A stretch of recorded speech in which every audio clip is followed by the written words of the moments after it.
sa vie pour nous. Nous aussi nous devons donner notre vie pour les frères. Si quelqu'un possède les biens du monde et que voyant son frère dans le besoin, il lui ferme ses entrailles, comment l'amour de Dieu demeure-t-il en lui?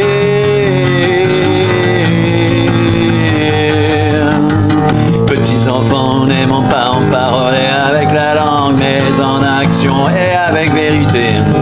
Par là nous connaîtrons que nous sommes de la vérité et nous rassurerons notre cœur devant lui. Car si notre cœur nous condamne, Dieu est plus grand que notre cœur et il connaît toutes choses.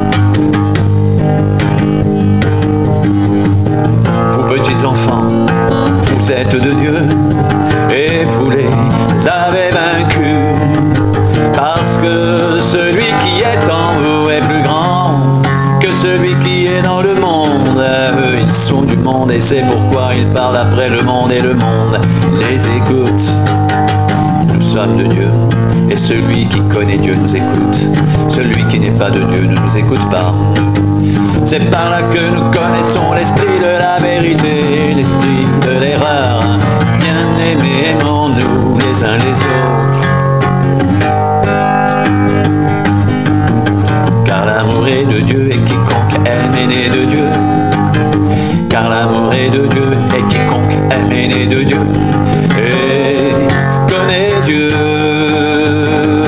Celui qui n'aime pas n'a pas connu Dieu, car Dieu est amour. L'amour a été manifesté envers nous en ce que Dieu a envoyé son Fils unique dans le monde, afin que nous vivions par lui.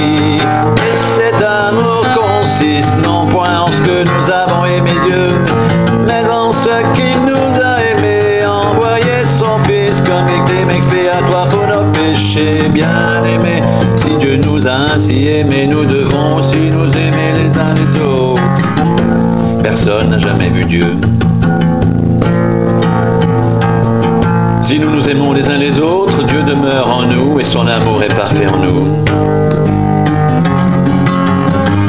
Nous connaissons que nous demeurons en lui et qu'il demeure en nous, parce qu'il nous a donné de son esprit.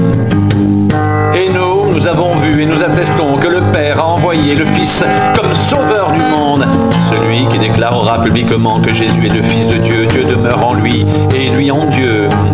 Et nous avons connu l'amour que Dieu a pour nous et nous y avons cru. Dieu est amour, Dieu est amour, Dieu est amour, et celui qui demeure dans l'amour demeure en Dieu et Dieu demeure en lui. Et nous avons connu l'amour que Dieu a pour nous.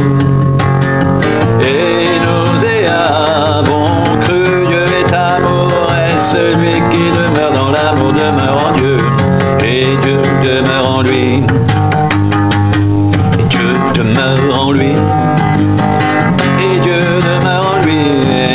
Et Dieu demeure en lui. Dieu est amour et celui qui demeure dans l'amour demeure en Dieu et Dieu demeure en lui.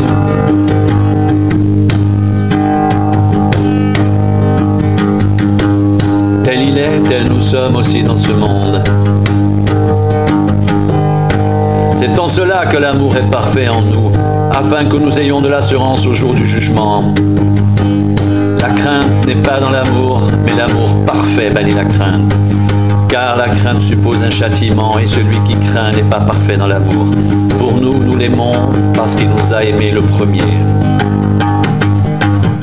Quiconque croit que Jésus est le Christ est né de Dieu, et quiconque aime celui qui l'a engendré aime aussi celui qui est né de lui.